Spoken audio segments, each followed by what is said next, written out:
I'm a bit late to the party, and I haven't even tried Cursor 3 yet, but I'm not really sure if I want to. So Cursor is no longer a code editor. It's an AI command center, and I don't know what I think about that. It was only natural that we as software engineers are going to slowly shift more towards solutions builders and product managers. Our role is going to evolve and change, but it looks like instead of an assistive tool like Cursor 1 or Cursor 2 were, Cursor 3 is switching more into full autonomy. Let's see what the blog post has to say. All of your agents in one place. Okay, so this is... Wait a minute. What am I looking at? So this is Codex. Codex by ChatGPT. And this is Cursor.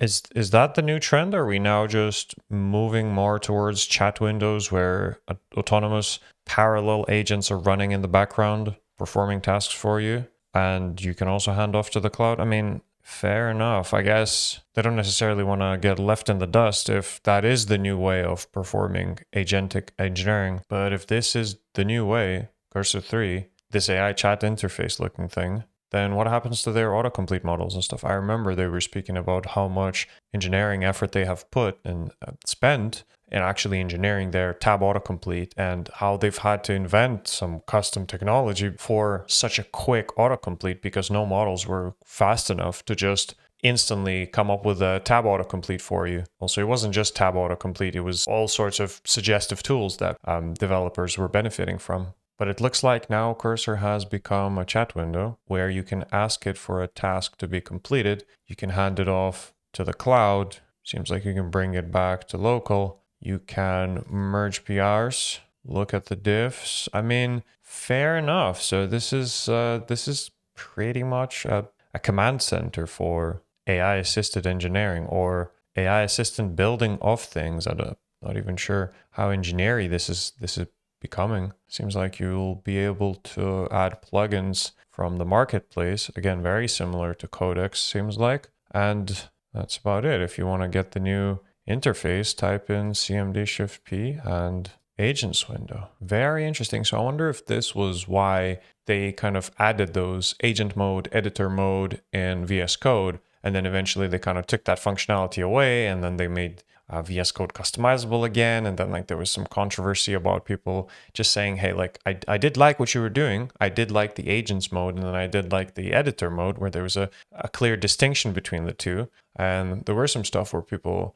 were fighting them for bringing it back. It seems like now we have the answer of on why they were doing this. It was straight up just because they were just launching a new editor. It also seems like they have also improved this for front-end designers and anyone working on UIs where you are going to have a preview window now, or I suppose an integrated browser just straight in the editor there. And another quick thing probably worth mentioning is that this is no longer VS Code. From what I believe, this is written in Rust. It's like an actual custom implementation of a build from scratch editor, if you can even call it an editor anymore. I'm going to try and validate it with ChatGPT because I'm not entirely sure. I'm not really finding what tool they used or rather what language they used. I thought it was Rust. The only thing we're getting here is that it's no longer built as a VS Code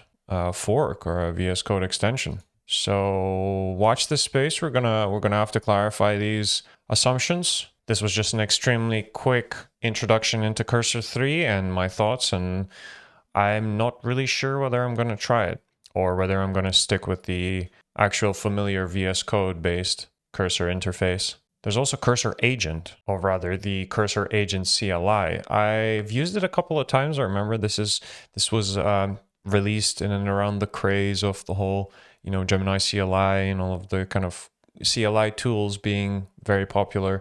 So it's pretty much what you think it is. A CLI that allows to use your Cursor subscription plan in the command line. And it seems like it may have evolved over time a little bit. It's using agent as its command. I think I remember it was a cursor-agent or something. Anyway, enough yapping for today. Extremely quick intro into Cursor 3. If you've tried it, let me know in the comments below. If you haven't tried it, let me know whether you're gonna. I aim to continue making daily videos covering all sorts of tech, AI, and news topics with some breakdowns and experiments. Subscribe to the channel, and I'll catch you next time.